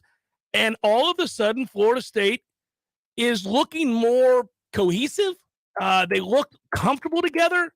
They started to find a way with Baba as well. I don't know. They played better defense. Are we about to see a fun team? It's starting to look that way, man. And, here's the thing. There's two things I think are interesting here. One is that's the second game in a row where when it looked like things could completely fall apart, they righted themselves. Yep. They got off to in that game. I thought they shook Pitt when they made their run in the first half. As you said, Pitt's up 15-5. They're thinking the same thing you're thinking. They think Florida State's players are trying to turn the channel. Mm-hmm. Stop paying attention to this game. And all of a sudden, Darren Green starts hitting threes. They get confidence. They get back in it. They take the lead. But Pitt comes back after halftime, which we all expected. But then Florida State was resilient. In this moment, on the road, when Pitt made their charge, Florida State didn't give up. In fact, they took back control of the game. That is impressive. That's really impressive. And that's the second time they did that. At Notre Dame, they had a huge lead. Notre Dame came charging back, and Jalen Worley went up to the line and hit 4 straight free throws. This is the guy you wouldn't have trusted to hit 1 straight free throw. Correct. A year ago. So, those two things are really impressive. The other thing is, and Leonard Hamilton made this comment today that I totally kind of forgotten about, because we were talking about rivalries and the Miami game and the Florida, because they play Miami tomorrow night. They play Florida earlier this year. The Bohica, baby. But the Florida game, they were up 17 at halftime in that game. Yes, they were. Now they blew it quickly. That lead was gone in about 10 seconds. But just the idea that this team has enough ability to be up 17 against Florida. They were up 20-something against Notre Dame. They controlled the game at Pitt. I mean, there's some talent there. And now you get Baba Miller back in the mix. So now you're starting to see some composure to go with the talent. And yeah, man, I don't think they're not going to be a pushover anymore of these games. And like you said, tomorrow night's a huge opportunity because they're going for 10 in a row against the Canes. But that's a really good Miami team too. So Coach Hamilton said it's the biggest challenge they've had all year. Miami's really, really good. It's just the second time in their 20 games, Ira, FSU has held an advantage in bench points. 17-4. They were plus 12 off the bench versus Louisville earlier this year, and Louisville's terrible. So we know that this is just the second time that's happened. The depth, the health, the cohesiveness, we're starting to see it. They're getting tougher mentally too. I don't want to paint the wrong picture. They could go out and get blown out tomorrow night. I don't know. But I do think they're playing better, and they may be very interesting down the stretch, and that they can play the role of spoiler, and that's always fun. Appreciate you, brother. I'll talk to you soon. Thanks, FC, man. Yep, take care. Irashfel. I didn't get that in there at the beginning, but that's him right there. And he and I are scheduled to talk afterwards about some other cool Florida State stuff. And there'll be a video that makes its way up on warchant.com. You guys can look for that. It's a joyous conversation. Not one I expected to be having, about expectations, realistic expectations, and projections, and all that. And this week, Tom, I think we find out the schedule, right? Time Monday of next week. So we're 1 week away. 1 week away, and that will be the day. So you can put it on your calendars, everybody. What? Are you going to the 2 letters? Yeah. Why can't we? Because they're going to do it as a primetime show Monday night. Bastards. So February 1st is our first show with a shot at it. Wednesday will be the Wednesday. So 1 week from this Wednesday, W's and L's, everybody. Oh, buddy. Put it in pen. One week from this Wednesday, we got W's and L's. Well, prime time. Good God. Well, taking a page out of the NFL's playbook right there, which is to make everything an event. It's actually smart, but the thing that I don't like about it is that it's so far after the season. Like, for example, the other Power 5, the Big 2 conferences, you kind of know the schedule before, like a year in advance. It's like MLB. MLB schedule is out before the playoffs are done. It's crazy. It's hard to do too, by the way. They have a formula. I read into that. I was like, oh, this is nuts. But anyhow. Well, aren't they going in Major League Baseball to everybody plays? Yeah, balance. Yeah, balance. That's going to be great. I think that's this year. I hope so. That's going to be fantastic. It is. Start scheduling. You're like, oh, look, we play the Mariners. You're going to play everybody. You get to play everybody. Oh, that's right. And if you could drive, if you live here in Tallahassee, either 4 hours up, 4 hours down, you could see your team if they're not the Braves or the Rays. They're also working hard to fix that. Did you know that? Baseball's, they understand the impetus is on them. People in Tallahassee oftentimes can't even watch the Marlins. Oh, I know. Like, what are we doing? You got no chance to go to that Marlins game if you live in Tallahassee. Yeah. Lord knows you're not going to get a flight out of Tallahassee for a reasonable price. So, pro tip for that, I've actually gotten around that a couple of times, and not illegally. Oh, I was hoping it was illegal. Straight up. I know you sharing illegal activity. I know. So I was blacked out of a game I shouldn't have been. It was a Mets-Cardinals game, and it said MLB TV, you're in a blacked out area. You're in Tallahassee, Florida. How's that possible? Wasn't on MLB Network, wasn't on ESPN, Right. so there's no national television protection. Yeah. So if you've got an MLB TV account, so you got to fork over money first. I have an MLB TV account.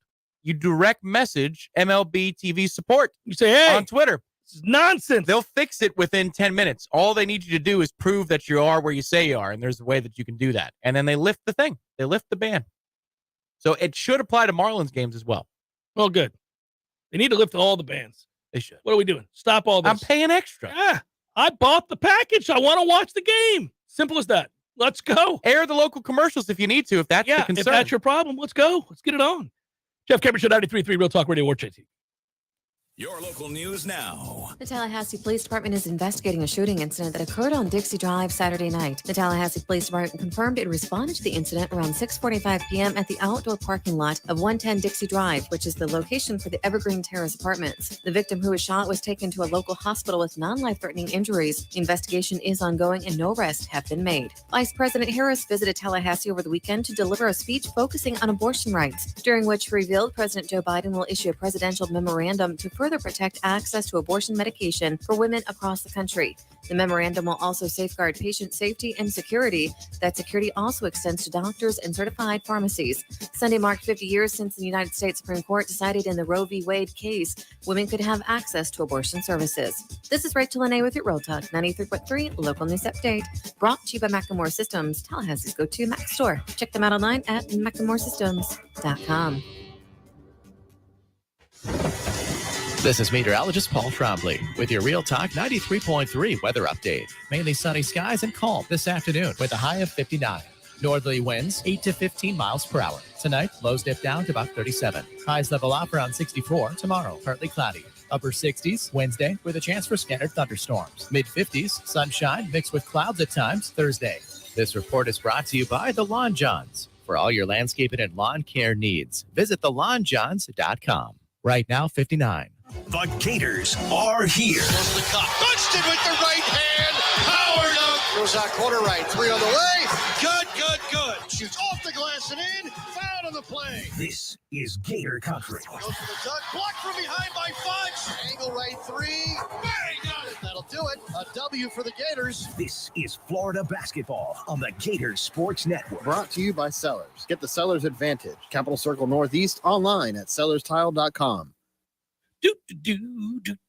My man Eddie. Jeff, what's happening, dude? Bears eating people all over the place. I read another article today. It's the third one in the last month of somebody getting mauled to death by a bear. Man, bears have their own space. Well, you got to let them have that. You do. You got to stay clear of bears, is what you're saying? Yes. I got a question for you. Here you go. If you had to be mauled to death, eaten alive by any animal in the world, which would you choose to eat you alive? Ooh, I think maybe I'd want, I don't know, longevity time, a mouse. Just a slow burn. Slow burn. This thing just finished the pinky. It's been a month. I could go to work. I could still do my thing. I could probably live 30 years. I thought you were going to say great white because it'd be quick, or a grizzly. We went with mouse. Yeah, mouse. Okay. Mouse it is. Gordo's bringing the flavor and flair of Cuban food to Tallahassee since 1996. Hey, Matt. Yes, Greg. Do you know all the different ways that you can listen to Real Talk 93.3? There are several. So we've got realtalk93.com. You can go back and listen to all of our shows in the podcast section. That's right. You can also listen on our app as well. Search Real Talk 93.3 and look for the red microphone and download our app. Never go anywhere without us. And of course, you can always listen right on the radio. Well, they are listening. Are they? If they're hearing this commercial, then they're listening. That's true. I hadn't thought about that. The Greg Tish Show, Monday through Friday, 6 to 9 a.m., only on Real Talk 93.3. Welcome back to the Jeff Cameron Show, sponsored by Legendary Home Loans, a mortgage experience designed around speed, simplicity, and customer service. Before you buy your next home, contact our friend Shannon Young with Legendary Home Loans. Visit FSUHomeLoans.com. FSUHomeLoans.com.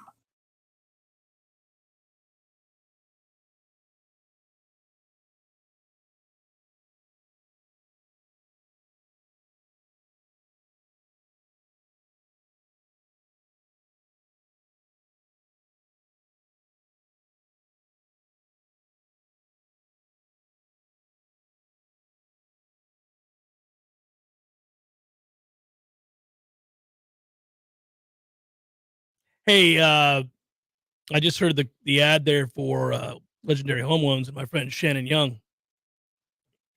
Shannon's a running Jesse. You know that? That guy's in shape. He's running days on end. Thinking about the Noles, no doubt. Just running and thinking about the good things that are happening to the Noles, or how to get you the best home loan possible. Just saying. I'm really impressed with his running aptitude. He's a running fool. When you did have a routine for running, and I know you do at Orange Theory. I do it at there's Orange certain Theory, days, yeah. But, just outdoor, on my own time kind of running, did you find it was easier to run in a happy mood or an angry mood? Because I could see either one having its pluses for motivating and sustaining the run. My problem, and this has always been my problem with running, and last week at Orange Theory, I actually was able to do it very briefly, but I cannot stay in this space, and I want to. If you, and I should talk to Jamie about this, the ability to think about things in your life that you want to accomplish or things that you need to organize. It could even be bills you have to pay, vacations you're planning, people you need to call, things you need to do for work. It could be any number of things that are on your mind routinely throughout the course of a day, a week, a month. If I could run great distances, a mile, 2 miles, 10 miles, while having a prolonged and productive vetting of those things in my brain, I'd run more. Because my brain, the default setting in my brain is, this sucks. My brain goes, this is stupid. We don't have to do this. You shouldn't be doing this. Why don't we go home? That's what my brain does. Now, when I'm running to hit somebody, or running to catch a ball, or running to score a basket, or running to whatever, and there's purpose behind the sprint, as in I get to hit, I get to catch, I get to score, then I don't think about how much it sucks to run. But when I'm running and it's just running to be in shape, my brain goes, this is dumb. There's other ways to get in shape. We should stop all this running. That's one of the reasons I do like Orange Theory Fitness is that you can watch, obviously, the different, you have a heart rate monitor showing you exactly what stage or phase you're in. And you know what you're accomplishing. You're seeing it happen as it happens, as opposed to staring at a stop sign 700 yards down the road going, if I could just get to that stop sign, and that's all I can do when I'm running. I'm looking at trees, stop signs, curbs, just trying to think of ways to motivate myself to go extra. But I never get to fall back into we should go to Philadelphia next year. The kids have not seen the Liberty Bell. That would be great. I can't do it. I did the other day at Orange Theory. I actually did fall into that, but it's so rare. What's the location this year? It was Big Sky. Last year was Whitefish, Montana. Whitefish. We went skiing. Yeah. Well, I got a couple in mind, but I don't. Bryce sometimes tunes into the show, and I don't want to know. So I'll let you know when it happens. Prize picks over the weekend. So Monticello. Enjoy, Bryce. Yeah, Quincy, son. Prize picks over the weekend. I want you to know. Bryce and I are now. I'm teaching my son to gamble, and it's on the NBA, buddy. Over 3-pointers made for Kyle Lowry yesterday. The number was 1.5. I went over. He had three threes. And Zubac for the Clippers, you can do something called points, rebounds, blocks, points, rebounds, assists. Combined categories. Yes, points, rebounds, assists is what we did for Zubac at 21.5. He got out the gates hot and then ultimately let us down. However, over the weekend, I did win the 4-pick entry free. 4-pick free entry. I had Pacheco, ATN at over 120 yards rushing combined. Wow. They went for $157. Nice. So I had that. I also had Trevor Lawrence. Yeah, you like this? Under 250 yards passing. I got that right. He didn't play poorly, but I had that, and I had under Josh Allen passing yards, and I got that right as well. So worked out well for me, buddy. Okay. That's a nice little combo. They've also got a free square for you at Prize Picks since we're doing the wheel of sponsors here. Mm-hmm. They've got a free square, Joe Burrow over 1/2 passing yards. Yeah, so you take that and you marry it with something else. Get your championship Sunday on. Mm-hmm. Or you could, maybe pick the Genesis to go along with it. That's where I'm going. That's this week, the Genesis? I think it is. I got to double check. I saw that I think they go out to LA, yeah. Some of man John Rahm win again. So there was a stat on Rahm. Beast. I got to pull this up. It's about birdies and eagles. Mm. And it was before he teed off yesterday, just to speak to how ridiculous he's been. Before yesterday's round, and he didn't play poorly yesterday. No. In his previous 122 holes of golf, he had 56 birdies or eagles against 66 pars or bogeys. Nearly half the time he was playing golf, he was going under par on the hole. Hashtag on the hole. It's impressive. It's very impressive. And I've also grown to just admire who he is, like learning more about him. Like, that's the guy. Continue to market him. You got plenty of people to market right now. You do have the best players in the world still, more of them, on the PGA Tour. You've got it. You no longer, the threat is not imminent anymore. You're in a good situation. And, I think you'll see this be a fun year, but he's gonna have a ridiculous year. He's already having a ridiculous year. He just keeps winning. I'll just be interested to see the desperation level from the guys on the other tour, the Live Tour in the majors, because that's their only chance, not for world golf ranking points, because they're not going to play enough to do that. They're not going to get, granted, legitimacy for that. I can't imagine they would, but for more exemptions and chances to play in the big tournaments, these guys are going to feel all the more pressure because they can't get free exemptions for doing other stuff. Yeah. It's going to be fun. Good subplot. I hope every one of those players suck in the majors and are booed over and over and over again. It would be great. But that said, you're right. That is another intriguing aspect of this year. By the way, the Netflix series starts, and I would point this out. People ask us all the time, what we're watching, and this is sports related. So you have the upcoming Netflix series on the PGA Tour, which is going to be fascinating because it was documented all during this live stuff. Yeah. And then secondarily, I'm watching one now on tennis. It's so good. You'd like it. It's worth your time. It's called Breakpoint. You go through a season. The 2022 campaign starts at the Australian. Everybody but Novak. He's in it. Okay. But yeah, that's what it feels like. The sport is him, and then there's everybody else. Yeah. Well, this is documenting both the men and women's tour, and it's also documenting some of the up-and-coming players who have not broken through yet, and some of them had opportunities this past year. So it's really cool when you get into the heartbreak of coming up short. But also, I watched the first one yesterday, and I have to tell you that seeing those guys walk out onto the court, knowing the backstory of the pressure they feel in the moment, it makes for perfect drama setup. I mean, it's just all the world's the stage. You really are. It's perfect. Good work out of you, sir. Is that music? Do I hear music? It is. It's time. It's down low, man. You gotta turn it up louder. Well, it was only hint music. Now it's starting to build into suggesting. Just didn't want to say goodbye too soon, everybody. You can say hi to me at 7:00 tonight for the Smash. That's right. That's coming up tonight. Ira and I. A lot to talk about. I'm looking forward to it. I'll tune it on while I'm playing Tiger Woods golf. Peace, everybody. Be good.